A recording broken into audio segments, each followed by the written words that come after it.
Bonjour, aujourd'hui on va étudier la versification en poésie. Alors c'est parti. Juste avant une petite question de vocabulaire, la versification on appelle ça aussi la métrique parce qu'un mètre c'est un vers. On peut aussi dire stick ou stiche pour dire un vers. Par exemple un monostiche c'est une strophe qui n'a qu'un seul vers. Quand on parle de syllabes, vous avez peut-être appris aussi le mot pied. Et enfin un son c'est la plus petite unité de son. Donc, par exemple dans versification 1, 2, 3, 4, 5 il y a 5 syllabes. Et dans la syllabe sillon, il y a 3 sons. S-I-on. Alors, d'où vient en mythologie la poésie? Ça vient de Orphée et Eurydice. Enfin, de Orphée plus particulièrement. Orphée, ça s'écrit E-E, mais c'est quand même le garçon. Eurydice, la jeune fille. Le jour même de leurs noces, Eurydice est morte. Alors, Orphée, c'est un poète avec sa lyre. Ça donnait le mot du registre lyrique d'ailleurs. Et donc, ne pouvant supporter que Eurydice soit morte, il va la chercher dans les enfers. Il charme Hadès et Perséphone avec sa musique, avec ses chants, et Hadès et Perséphone acceptent que Eurydice remonte à la surface de la terre avec lui, à une seule condition, il ne doit pas se retourner vers elle tant qu'il est encore en enfer.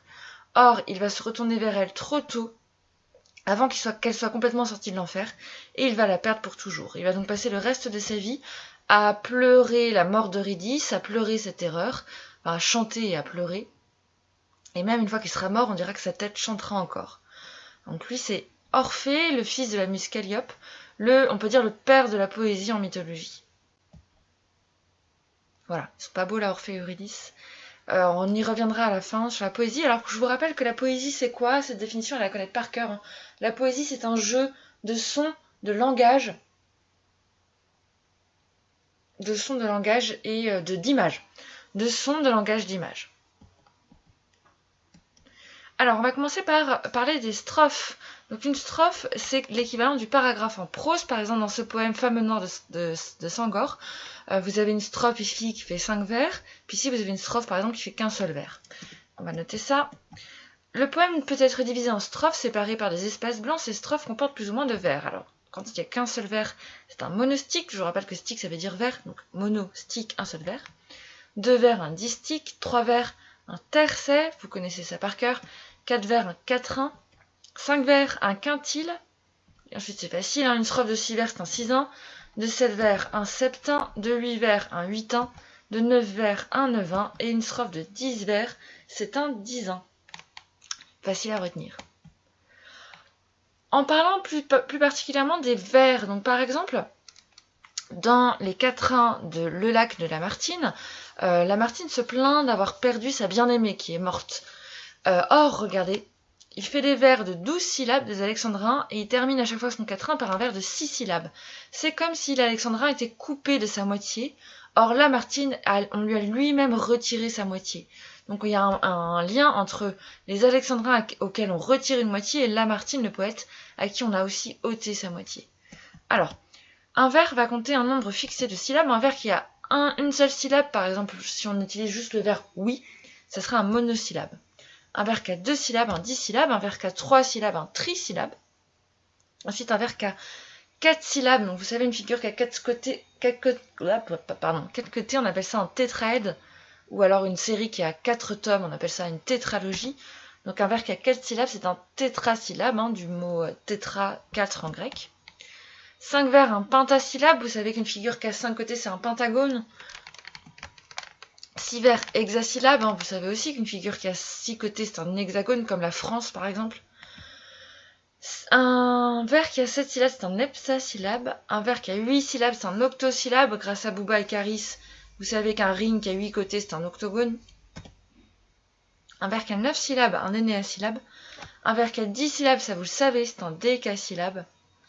11 syllabes, ça c'est très rare, en décasyllabe. Et 12 syllabes, on peut dire duodécasyllabe. Donc en gros, décasyllabe plus 2. Et on peut aussi dire alexandrin. Alors pour mémoire, l'octosyllabe, c'est le vers qui est le plus naturel, qui se rapproche le plus de notre façon de parler naturellement.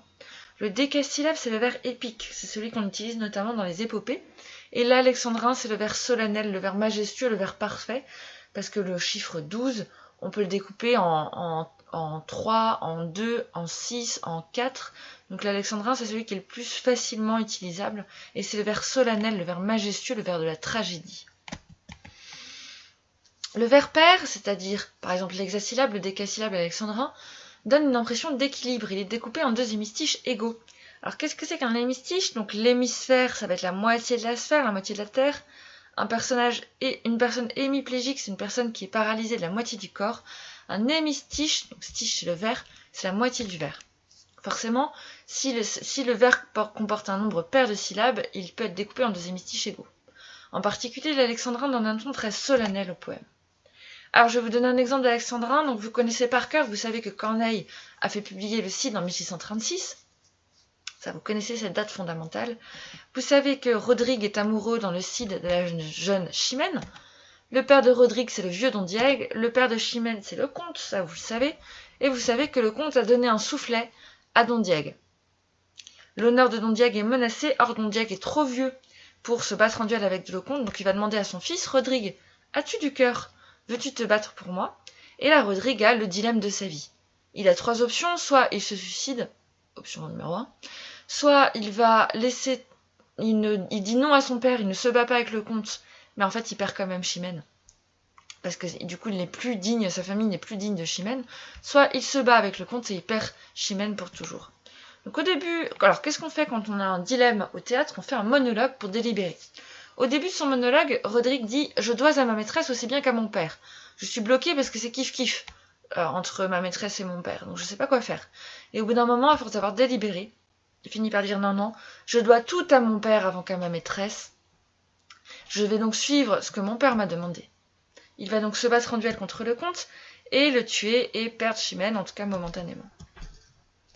Alors, dans l'exemple de ce vers, je dois tout à mon père avant qu'à ma maîtresse, comme c'est une tragédie, enfin une tragicomédie, c'est évidemment un alexandrin, je dois tout à mon père avant qu'à ma maîtresse, 1, 2, 3, 4, 5, 6, 1, 2, 3, 4, 5, 6, 6 et 6, 12. Vous pouvez noter en dessous les alexandrins. Alors, quand on a un alexandrin, on fait une petite pause au milieu. Je dois tout à mon père avant qu'à ma maîtresse. Cette petite pause s'appelle la césure. J'ai mal fait mon trait, je voulais le faire ici. Vous pouvez le faire vous aussi, bien sûr. Je dois tout à mon père, on fait une pause, avant qu'à ma maîtresse. Ça veut dire qu'on aura 2 moitiés, à chaque fois 2 hémistiches, qui seront égaux, 2 hémistiches de 6 syllabes. D'accord? Le vers va donc être équilibré. La césure, c'est la pause qu'on fait normalement au milieu du vers entre 2 hémistiches.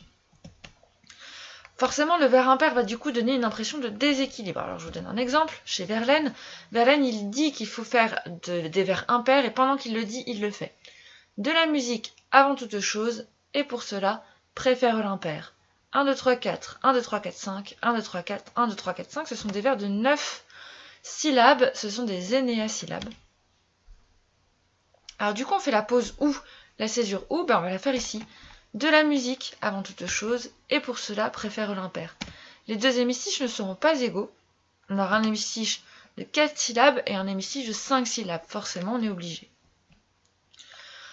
Pour atteindre le nombre de syllabes voulu, on peut parfois effectuer une diérèse. Donc, par exemple, le mot diérèse a 2 syllabes, mais si j'effectue une diérèse, je peux arriver à 3 syllabes en disant di-et-rèse. Donc pareil, sur le mot nuit, on pourra dire nu-i, ou sur le mot versification, on pourra dire versification.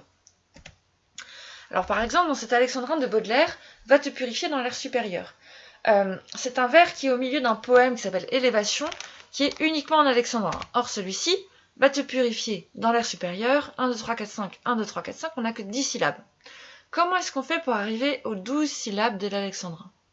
C'est pas compliqué, on va faire 2 diérèses, va te purifier dans l'air supérieur, et du coup on va rajouter une syllabe à chaque fois à la fin de l'hémistiche et on arrivera à 12 syllabes.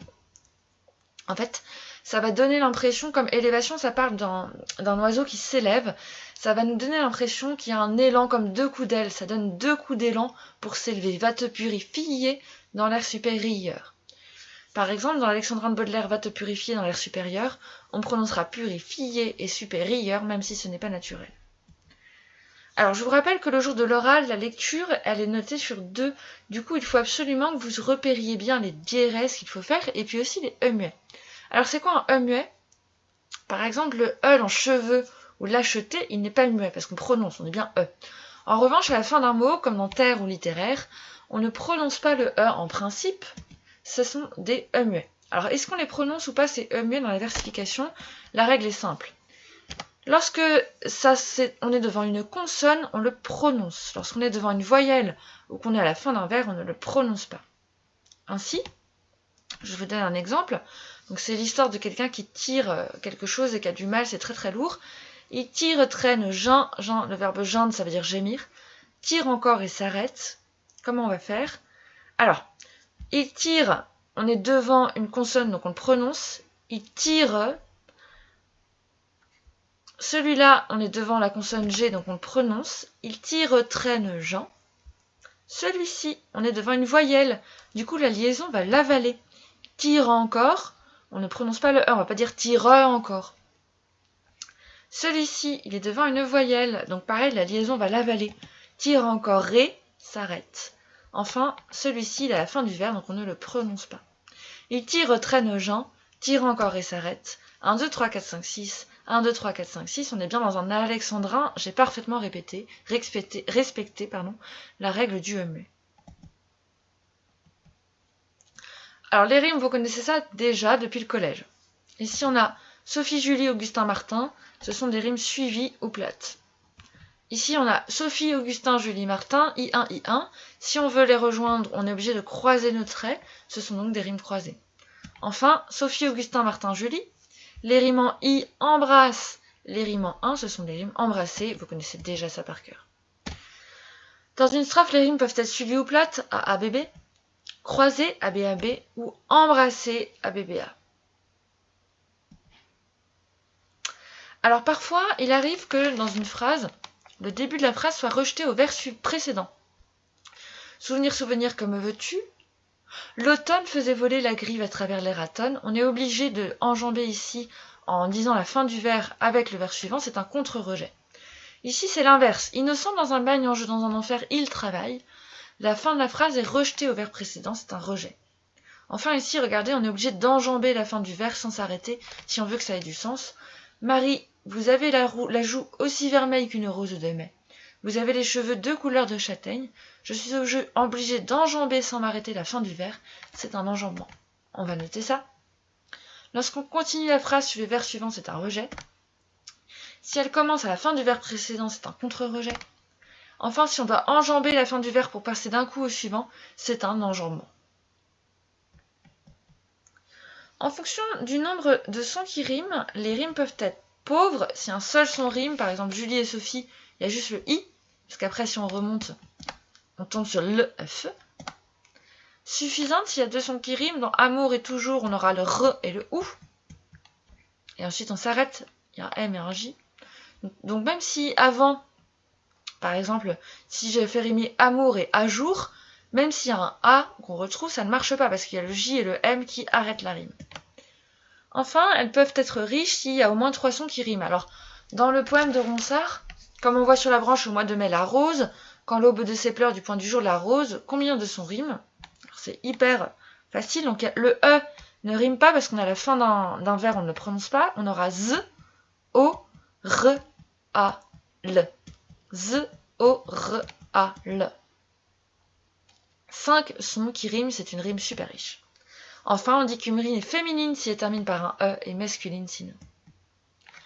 Je vais terminer par quelques formes fixes, quelques notions, quelques poèmes particuliers. Alors, premier poème, le rondeau. Le rondeau, ça marche comment? Ça s'appelle comment? Parce que quand vous faites un rond, ça s'appelle un rondeau parce que quand vous faites un rond, vous partez d'un point et vous arrivez au même point. Or, le rondeau, ça part d'un vers ou d'une partie de vers et on arrive sur le même. Donc ici, c'est quand je me mettrai à voler, on commence par ça, on termine par ça, mais ça peut être juste, par exemple, Marie aux beaux cheveux était près du puits, blablabla, blablabla, elle était belle, etc. Et on termine par oh, ce que j'aime, Marie auprès du puits. Donc on termine par la même façon dont on a commencé, ça c'est un rondeau. Le rondeau, qui est une forme du Moyen-Âge, se compose de 3 strophes, un quintile, un tercet, un quintile, 5 vers, 3 vers, 5 vers, sur seulement 2 rimes. Le premier vers doit être repris au moins en partie à la fin du poème, ce qui crée un effet de rond. Ensuite, au Moyen-Âge aussi, on a la ballade avec 2 L, qui comporte 3 strophes de même taille, et un envoi, c'est-à-dire une strophe plus courte. Elle comporte un refrain qui revient à la fin de chaque strophe. Donc le plus bel exemple, c'est l'exemple de la ballade de Cyrano de Bergerac. Donc Cyrano de Bergerac, pour bien humilier la personne avec qui il se bat dans la pièce éponyme, il décide en même temps qu'il se bat. C'est le principe des pièces de cap et d'épée, c'est comme Jack Sparrow dans Pirates des Caraïbes. En même temps qu'il se bat, il décide de parler pour bien humilier son adversaire et de composer une ballade. Et si vous regardez comment il compose sa ballade, donc à chaque fois, il explique ce qu'il est en train de faire. Donc je jette mon feutre, je débarrasse du mon manteau, je tire mon épée, mon espadon. Et à la fin, le refrain, il va à chaque fois dire « à la fin de l'envoi, je touche ». Donc il prévient son adversaire que quand il sera arrivé à l'envoi, et à la fin de l'envoi, il va le toucher et que le duel sera gagné. Donc vous voyez, il reprend son refrain « à la fin de l'envoi, je touche, à la fin de l'envoi, je touche, à la fin de l'envoi, je touche ». Et quand il arrive à l'envoi, c'est hyper humiliant pour la personne en face. Il fait ses 3 vers, donc la moitié des autres strophes qu'il a fait, et hop, à la fin de l'envoi, il touche. Son adversaire est ultra humilié. Ensuite, toujours dans les formes fixes, on a le blason. Le blason, ça fait l'éloge d'une partie du corps féminin, par exemple la bouche, et son inverse, c'est quand on fait le réquisitoire d'une partie du corps féminin, c'est le contre-blason. Donc évidemment, c'est souvent un peu aigrillard, olé olé. Par exemple, Clément Marot fait le blason du beau tétin pour parler d'une jolie poitrine, et le blason du laid tétin, un contre-blason pour parler d'une laide poitrine. Alors ensuite, la forme fixe la plus connue, c'est le sonnet. Le sonnet qui date de la Renaissance, qui est composé de 2 quatrains et 2 tercets. Il a été popularisé par un Italien qui s'appelle Pétrarque au XIVe siècle. Vous savez que les Italiens font leur Renaissance avant nous. Dans son canzoniere, le chansonnier en français, le canzoniere en italien, c'est un recueil de plein de sonnets écrits pour l'amoureuse de Pétrarque qui s'appelle Laure. On distingue le sonnet italien qui se termine par des rimes CCD, EED, et le sonnet français qui se termine dans les 2 tercets par CCD, EDE. Enfin, vous savez que quand on a un poème qui dessine un dessin, comme par exemple ici chez Apollinaire, c'est un calligramme. Un poème qui n'a pas de vers, c'est un poème en prose, comme ici. Enfin, un poème qui a des vers, comme Femme noire, mais des vers où on ne compte pas le nombre de syllabes. Ça n'est pas un poème en prose, parce qu'il y a quand même des vers. C'est un poème en vers libre. Vous voyez, Femme nue, femme noire, 1, 2, 3, 1, 2, 3, c'est un hexasyllabe, puis ensuite vêtue de ta couleur qui est vive, de ta forme et qui est beauté, c'est beaucoup plus long, donc ce sont des vers libres. Le poème en vers libre est marqué par un nombre indéfini de syllabes sur chaque vers. Le poème en prose a été inventé par Aloysius Bertrand au XIXe siècle, il n'y en a pas avant. Donc Aloysius, c'est son prénom, regardez le prénom comme il est sympa, Bertrand, son nom de famille. Un poème qui forme un dessin est un calligramme. Enfin, un madrigal, c'est un court poème galant. Et pour terminer, rappelez-vous Orphée qui se plaint d'avoir perdu son Eurydice. Un poème plaintif, un poème on se plaint, c'est une élégie. C'est un poème élégiaque. Les 4 thèmes traditionnels de l'élégie, ça va être l'amour, la mort, la nature et ce qu'on appelle le tempus fugit, c'est-à-dire la fuite du temps. Donc, par exemple, dans le lac de Lamartine, oh là là, mon Dieu, dire que j'étais venue autrefois à ce lac et qu'aujourd'hui, ça y est, ma bien-aimée est morte, mon Dieu, comme le temps passe. Le tempus fugit, le temps qui fuit. Voilà, on a terminé. À bientôt. Au revoir.